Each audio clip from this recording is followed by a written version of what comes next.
Alors la pièce suivante, c'est Men in Pink. Alors ça c'est assez comique, c'est donc Enrico Lunghi qui m'avait invité pour l'exposition Der Luxemburgox, qui était une sorte de grande manifestation dans le cadre de la naissance du duché du Luxembourg, si je me souviens bien.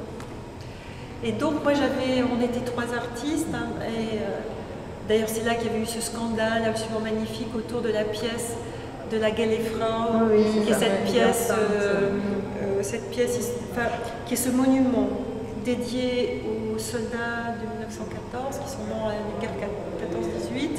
Et Sagna a refait le monument avec la Gellefrau enceinte. J'ai presque terminé Enrico Lunghi. Et donc, c'est vrai qu'au départ, le projet, c'était de faire une vidéo avec des banquiers. Puisque finalement, pour moi, qui ne suis pas luxembourgeoise, c'est vrai que la banque, Luxembourg, tout ça.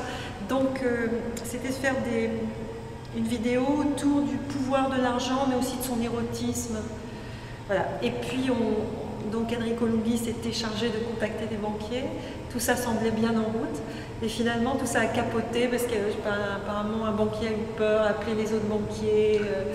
Il y a eu une sorte de drame absolument incroyable. Ce qui fait que cette pièce, je ne l'ai pas réalisée. Je l'ai réalisée là, finalement il y a 1 an et demi pour le SF MoMA à San Francisco, où j'ai tourné avec 7 milliardaires de la Silicon Valley. Donc ça, c'était Man in Gold, qui est donc resté finalement qui ne s'est pas fait pendant des années.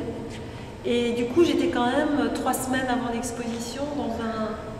Voilà, j'étais là, Enrico me dit c'est pas possible, les banquiers ont déserté.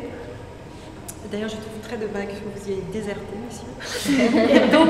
et donc en fait, j'étais quand même un peu fâchée qu'ils désertent si près du but. Et donc j'ai fait Man in Pink. Alors c'était une réponse, c'est peut-être pas une réponse, mais quand même une forme de réponse, qui est que ma chorale... Alors d'abord, je me suis rendu compte que la seule capitale européenne qui n'a pas de chorale homosexuelle est à Luxembourg. Bien. Toutes les autres capitales européennes ont une chorale homosexuelle.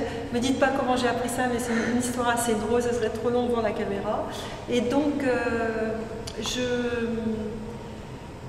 je décide de faire chanter 2 chants qui ont fait l'idéologie du XXe siècle, c'est-à-dire à la fois 2 idéologies qui ont promis le bonheur. Alors la première a promis le bonheur à travers la Révolution, c'est le chant international communiste, faisons la révolution et nous aurons le bonheur. Et le deuxième, c'est le capitalisme, qui bizarrement passe par une chanson dont on ne parle jamais. Il a quand même été commandité par Walt Disney en 1933 à un de ses musiciens de la firme Walt Disney, et il lui demande d'écrire une chanson sur le fait que le travail rend heureux, et de l'écrire sur la musique la plus connue des militaires hitlériens.